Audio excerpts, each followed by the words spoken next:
Howdy everybody, I'm Harvey Media and welcome to my bookshelf.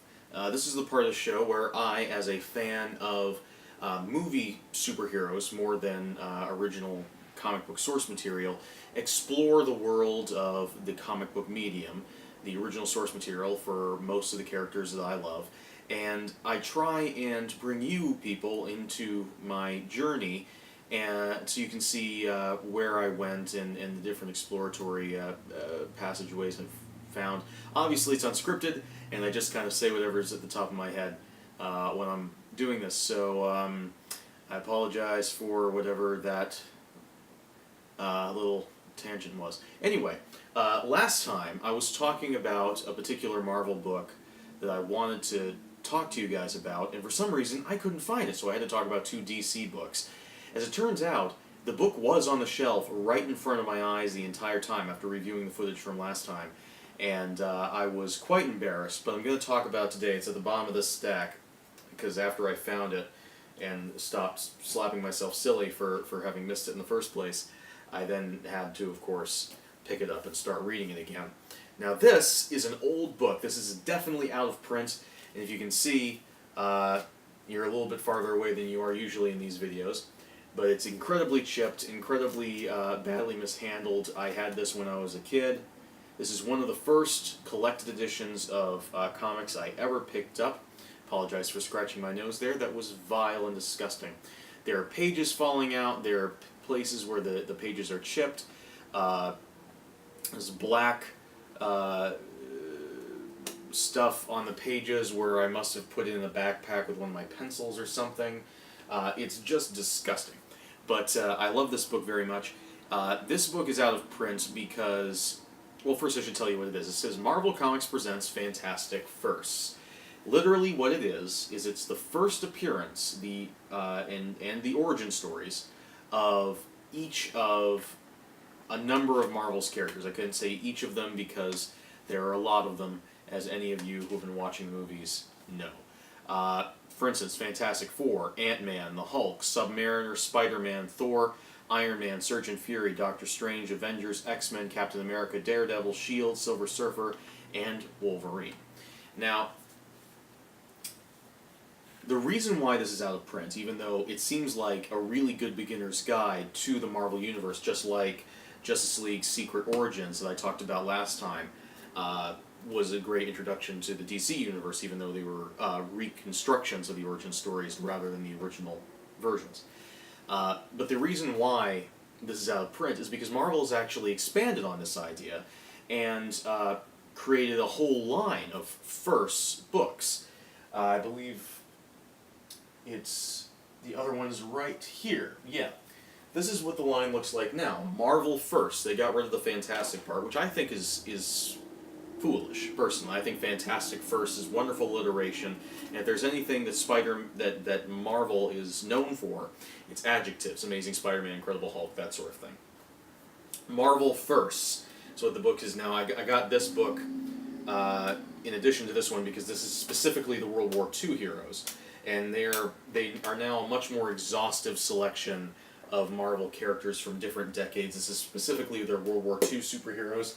They also have ones for the 70s, the 60s, the 80s, and I even think one for the 90s, and a specific one only connected to Deadpool and nothing but Deadpool, which I think is hilarious. But this is the first one they ever put out, as far as I know. Fantastic Firsts. And actually, the reason they put this one out in the first place was because they, at the time, were finally getting around to telling the origin story of Wolverine.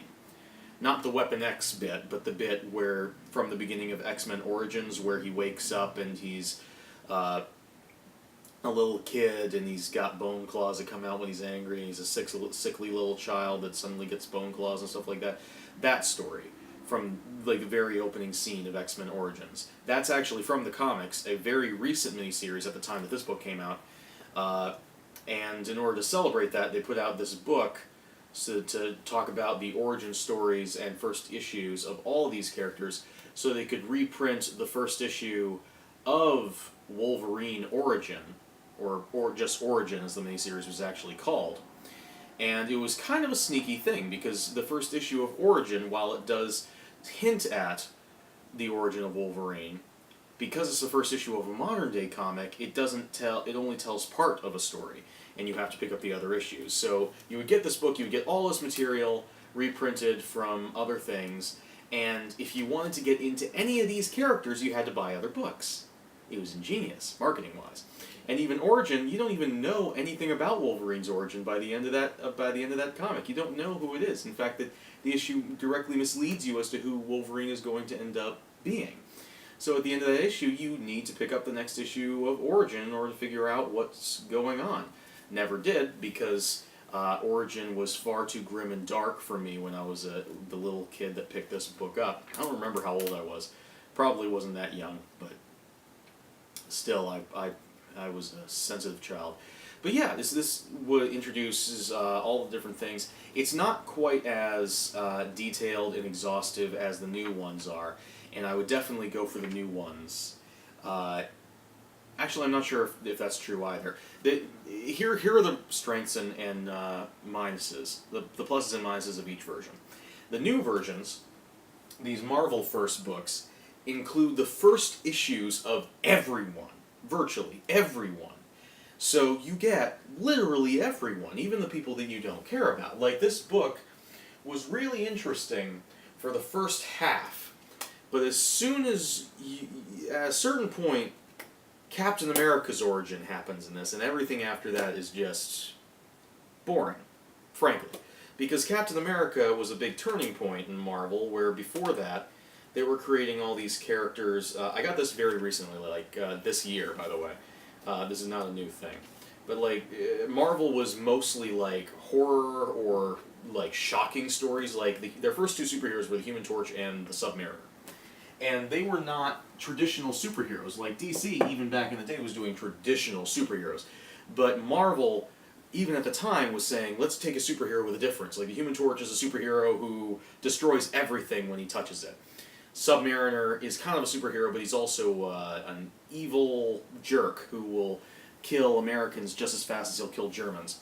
And Captain America was the first time they were like, let's just tell a story about a good and pure superhero who's just out there because America is beautiful and he wants to punch a Nazi in the face.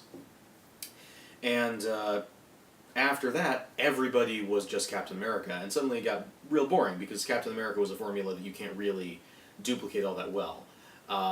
So anyway, the point is that book has everything. It has everything you might want, and I would imagine the 60s one has everyone from the 60s, even the ones, again, you don't care about, and it's all just their first issue, which is not always an origin issue. It usually is, but it isn't always. In this book, it has... Sometimes it has one issue, like the Fantastic Four had their first appearance in Origin in the same time. Other times it has two. For Ant-Man, it has two issues, because Ant-Man was originally a one-and-done Twilight Zone ripoff type story about a man who accidentally shrinks himself and how creepy that is. The very next issue, or a couple issues later, I'm not entirely sure to be honest, the superhero boom happens, so they decide to take that character and continue his story, and after he gets out of that harrowing ordeal, he then perfects his formula and becomes a superhero, for no real reason, and suddenly that's Ant-Man. So you have two issues for Ant-Man, and then they don't include any of the issues from the World War II era. So when they do the origin of the Submariner, they don't do the first issue from then. They do the first issue from him post-60s. So in other words, the time when he came back as a villain for the Fantastic Four in the 60s, after having not been in the comic for many years at that point. And then, of course, since his origin story is not told in that, they have to then skip forward to a Fantastic Four annual later on that did retell his origin story. Same thing for Captain America. They don't show Captain America's origin story from World War II, or his first appearance, which is the same thing. They do instead show his first appearance in Avengers, his first post-1960s appearance, when he re-showed up in the Avengers after being frozen in the iceberg. You know the story if you've seen the movie. And then they show another issue after that in which his origin story was retold by actually, I think the same people, except I think Stan Lee was writing the dialogue instead of Joe Simon. But, so it's an odd book in that sense, and of course it has, instead of Wolverine's first appearance, it just has the first issue of Wolverine Origin. So it's a bit of a mixed bag. But I honestly I do recommend it because it did give me a lot of education on the Marvel Universe and how it worked. And there are little captions in front of each of the issues explaining a little bit of the background of where these comics came from. And that was very helpful to me and got me interested in the different people. Now, so I would definitely recommend this, again, like the DC thing, if you want to just get a broad range of what the Marvel Universe is about. Obviously, this particular version of this volume is out of print, so it'd be more difficult for you to probably get your hands on. But if you can get your friend, if you see it in a bargain bin or something like that, I would recommend it. The only big problem with it is it's a hefty tome, and if it gives you a broad range, but if you do like anybody in these books, if you do like them, if you're intrigued by their stories, you want to find out what happens next to them, unfortunately, and I know this for a fact because I looked when I was a kid, I was obsessed with finding out what happened next to all of them. I love them. There is no Spectacular Seconds book. Or Super Seconds, I guess would probably be better. But I looked everywhere, couldn't find it. So it is sly. It does give you a good smattering of what all these stories are like. But if you want to know more, you're going to have to buy another collection of someone else's stories. For instance, I really like the Spider-Man stories, so I got Essential Spider-Man Volume 1. And the problem with that is, of course, you do get a lot more Spider-Man, but you also get the issue that we already had in the book in the beginning, because it's the first appearance. So if that doesn't bug you, it bugs me a little bit. I hate having repeat copies of things. But if it doesn't bug you, then by all means pick it up, or pick up the new version, Marvel First. It doesn't have as interesting of a name, but if the 60s version is as good as the World War II version, I think you'll be pleasantly surprised. Also, pick up Essential Amazing Spider-Man Volume 1. I think we're already running out of time, but just really great stuff. Early 1960s Spider-Man with Stan Lee and Steve Ditko is some of the best comic books that I'm aware to have existed in comic book history at all. I do not say that lightly, but seriously good stuff. So, yeah. Definitely check those things out. If you are already a comic book fan and you already have your collections or something like that, or you're a modern day comic book fan, you want to check out old stuff, they're definitely a really good way to look at things without having to really commit. Like, I'm glad that I've read Silver Surfer's first issue in this book, because because I probably would have, before picking up this book, have tried to buy a Silver Surfer book, and I don't think I'm ever going to buy a Silver Surfer book now that I've read his first issue, because it doesn't seem to be for me. So it's a good little shopping guide. Also, brief side note, some of you may or may not know, I'm a huge fan of Superman the Animated Series from the 90s, and one of my favorite characters in that show was actually Supergirl.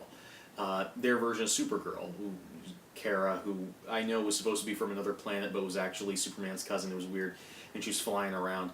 And I do like the live-action Supergirl show to a certain point. It's not my favorite, but I like the Supergirl character, and I liked her in Superman the Animated Series, I liked her in Smallville, I like her in a lot of things. So, but the problem is Supergirl has probably one of the most confusing comic book histories of all time. So in the comments down below, please let me know, as a fairly new addition to the comic book fandom, I guess, please let me know if there's any particular runs on any incarnation of Supergirl. I don't care if it's the weird protoplasmic lady from the 90s or the belly shirt one. I don't care. Just let me know what you think are the best Supergirl runs and why in the comments down below. Let me know so that I can get involved in that particular superheroine. I think she's really cool, and I would like to get more interested in what she has to say. I already know about a lot of great runs on Batgirl, so I'm all set there, but Supergirl remains a mystery to me. So, again, thank you very much for your time. Have a great day. Anyway, I'm Harvey Media, and I'll see you all later.